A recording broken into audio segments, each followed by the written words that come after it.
John Moiremage, alias John Steers, c'est ce fribourgeois de 20 ans qui a fait sensation sur le plateau de The Voice France, jeu télévisé diffusé sur TF1, grand show pour déceler la voix de demain.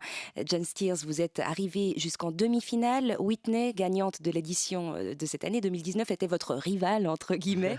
Mais vous vous êtes bien battu, et pour que les auditrices et auditeurs s'en rendent compte, petit florilège de vos prestations. Grand loto de l'univers, j'ai pas tiré vos numéros, je suis mal dans ma peau.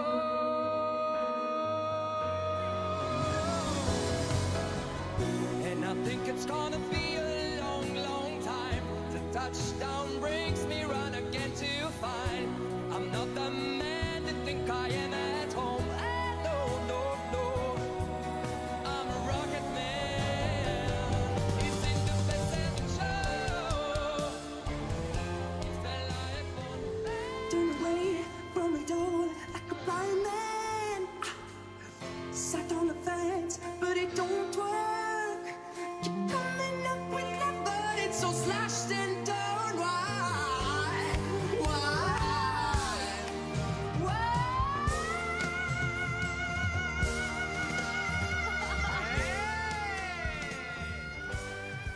Jeanne Thiers, vous êtes avec nous ce matin. Alors, ce qu'on vient d'entendre, c'est un petit florilège non exhaustif de tout ce que vous savez faire. Mais alors, on l'entend, vous avez une capacité d'aller haut dans la voix qui est assez impressionnante. Déjà, est-ce que vous êtes satisfait de vos prestations qu'on a pu entendre sur le plateau de The Voice ? Alors c'est clair qu'avec du recul, on comprend plus les choses et oui, je suis franchement satisfait de mon parcours et je pense que j'aimerais rien changer, quoi.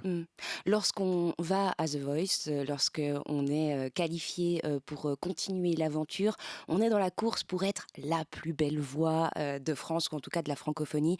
C'est un titre accrocheur, mais en vérité, John Steers, c'est un peu un produit formaté, cette voix, non ? Est-ce que franchement, c'est possible d'être original et de gagner ce concours ?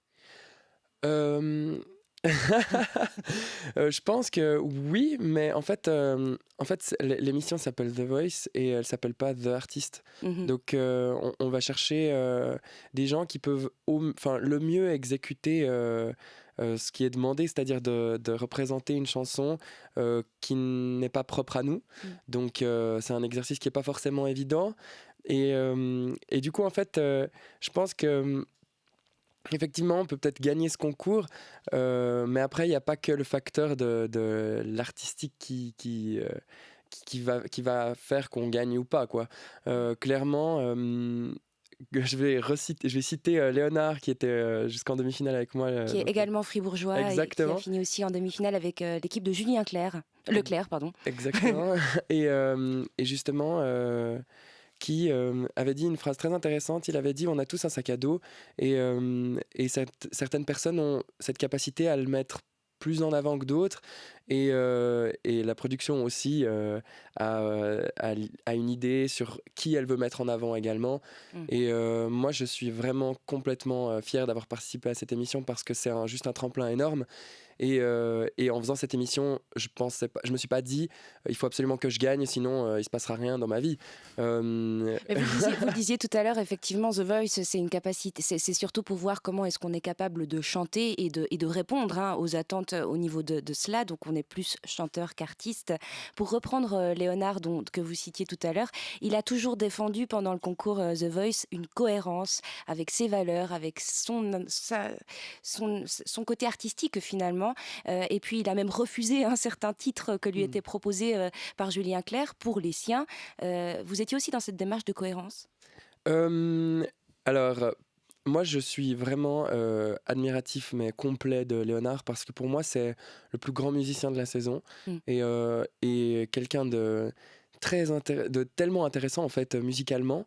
Vous dites musicien, vous dites pas chanteur ? Oui, chanteur aussi, Okay. Mais pour moi, ce qui m'impressionne le plus chez lui, c'est vraiment sa musicalité et ses capacités de musicien, parce que clairement, c'est un, c'est un pianiste jazz de fou, et en fait, on entend tellement de voix, on est tellement, comment dire, on est tellement, même hors compétition, on est obligé d'écouter, entre guillemets, la concurrence pour savoir qu'est-ce qui se fait, et du coup... et du coup, j'ai tellement entendu de voix que c'est déjà difficile d'être impressionné. Mais donc, ce qui m'a impressionné chez lui, c'est vraiment cette musicalité et justement, moi, j'ai toujours été admiratif de cette audace, en fait, d'aller de l'avant et de dire c'est une émission, ben, peu importe, je m'en fous que ce soit une émission, que ce soit. Enfin, peu importe l'importance, je reste moi-même.